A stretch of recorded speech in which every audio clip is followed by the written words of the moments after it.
जहां पूरी दुनिया जाने की कोशिश कर रही है वो है चांद। एक के बाद एक, अमेरिका हो या रूस, चीन हो या फिर अब भारत देश चांद पर जाना चाहता है। लेकिन आपने कभी सोचा है कि आखिर चंद्रमा की दुनिया कैसी है? चांद पर मिट्टी है या पत्थर, समुद्र है या नदियां, पहाड़ हैं या रेत के मैदान, पानी है या कुछ और? चांद की धरती पर एलियन है या इंसान? तो चलिए दोस्तों, अगले कुछ देर में ले चलते हैं आपको चांद की सैर पर। तो चलिए शुरू करते हैं अपने चांद के सफर को। धरती से चांद की दूरी लगभग 3,84,400 किलोमीटर है।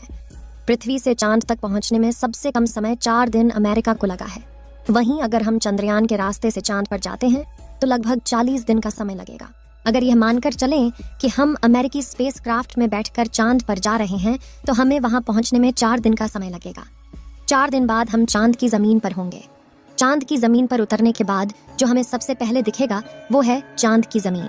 आपको चांद की जमीन ऊबड़ खाबड़ नजर आएगी। चांद की जमीन पर हर तरफ आपको बड़े बड़े गड्ढे दिखाई देंगे। जब आप चांद की जमीन पर खड़े होकर ऊपर की ओर देखेंगे तो आपको हमारा खूबसूरत ग्रह पृथ्वी नजर आएगा, जिसमें आपको पृथ्वी साफ साफ अपने अक्ष पर घूर्णन करती हुई नजर आएगी, लेकिन आसमान में हमेशा उसकी स्थिरता बनाए रखेगी।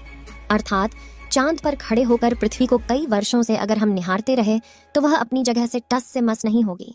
चांद का गुरुत्व आकर्षण पृथ्वी के मुकाबले 6 गुना कम है, यानी चांद की जमीन पर जाने के बाद हमारा वजन 6 गुना कम हो जाएगा। यदि पृथ्वी पर आपका वजन 60 किलो है तो चांद की सरफेस पर आपका वजन केवल 10 किलो ही रह जाएगा। यानी चांद की जमीन पर उतरने के बाद आप अपने आप को काफी हल्का महसूस कर रहे होंगे। आप इधर उधर आसानी से उछल पाएंगे।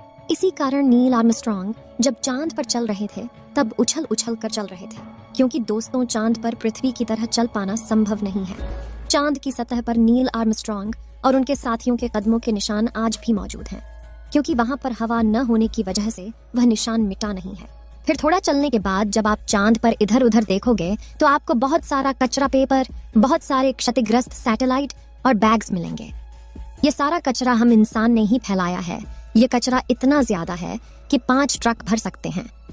चांद पर कचरा और ये पेपर अंतरिक्ष यात्रियों ने फेंके थे, जिसमें उनकी मानव मूत्र और उल्टियां हैं। अब आप चांद की जमीन पर खड़े हैं तो आपको सबसे ज्यादा खतरा आसमानी मौत का है। चांद का गुरुत्व आकर्षण कम होने की वजह से इसके पास कोई भी वायुमंडल मौजूद नहीं है। वायुमंडल की ना मौजूदगी के कारण वहां पर रहने वालों के लिए उल्का पिंड से मरने का खतरा लगातार बना रहता है। यानी आप चांद पर खड़े हैं और पता नहीं कब एक बड़ा पत्थर आसमान से गिरकर आएगा और आपकी मौत वहीं पर हो जाएगी। यही वजह है पृथ्वी से देखने पर जो चांद पर काले धब्बे दिखाई देते हैं, असल में वे धब्बे नहीं, गड्ढे हैं। जहां पर सूर्य की रोशनी नहीं पहुंच पाने की वजह से वो धब्बे नजर आते हैं। सूर्य के बाद आसमान में सबसे ज्यादा चमकने वाली अगर कोई चीज है तो वो है चंद्रमा। जब हम पृथ्वी से आसमान की तरफ देखते हैं तो हमें नीला दिखाई देता है, लेकिन जब चांद से आसमान की तरफ देखेंगे तो हमें नीला नहीं बल्कि काला दिखाई देगा। यानी आप जब भी ऊपर आसमान की तरफ देखेंगे तो आपको लगेगा कि आप काले आसमान की दुनिया में आ गए हैं। अब चांद पर खड़े होकर आप बहुत बोरिंग फील कर रहे हैं, और हम मजाक नहीं कर रहे। अमेरिकी अंतरिक्ष एजेंसी नासा ने वर्ल्ड रिकॉर्ड में अपना नाम दर्ज करवाते हुए चांद पर वाईफाई की सुविधा उपलब्ध करा दी है, जो कि 3 MBPS तक इंटरनेट स्पीड देता है। यानी आप आराम से चांद पर इंटरनेट चलाकर अपना एंटरटेनमेंट कर सकते हैं। अब आपका मन कर रहा है इंटरनेट तो बहुत हुआ, अब चांद से मैं पृथ्वी पर अपने घर फोन करके बात करता हूँ। आपने फोन मिलाया, फोन लग भी गया, लेकिन ये क्या, आप बोल रहे हैं लेकिन आपकी आवाज मुंह से बाहर नहीं आ रही है। जी हाँ, ये सच है, चांद पर आप कितना भी जोर से चिल्ला लें, आपकी आवाज मुंह से बाहर नहीं आएगी।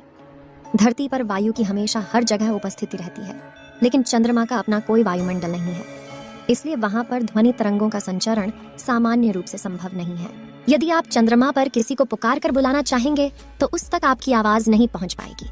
परंतु चंद्रमा पर एस्ट्रोनॉट्स स्पेस सूट में रहते हैं, जिसमें ऑक्सीजन और नाइट्रोजन भरकर कृत्रिम रूप से वायुमंडलीय दबाव बनाया जाता है। इसलिए वे सूट में बात कर सकते हैं और उसमें लगे माइक्रोफोन की मदद से किसी अन्य व्यक्ति तक भी अपनी बात पहुंचा सकते हैं।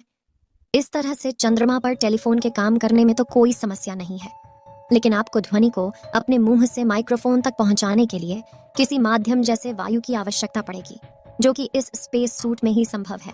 भविष्य में अगर चांद पर इंसानी बस्ती बनती है तो यह संभव है कि टेलीफोन से चांद पर बात की जा सकती है, लेकिन चंद्रमा से पृथ्वी तक सिग्नल पहुंचने में लगभग 1.27 सेकंड का समय लगता है। इसलिए पृथ्वी से संपर्क के दौरान आपको रुक रुक कर बात करनी पड़ेगी। अब चांद पर हमको रहना है, तो अब बात करते हैं चांद पर दिन और रात के बारे में।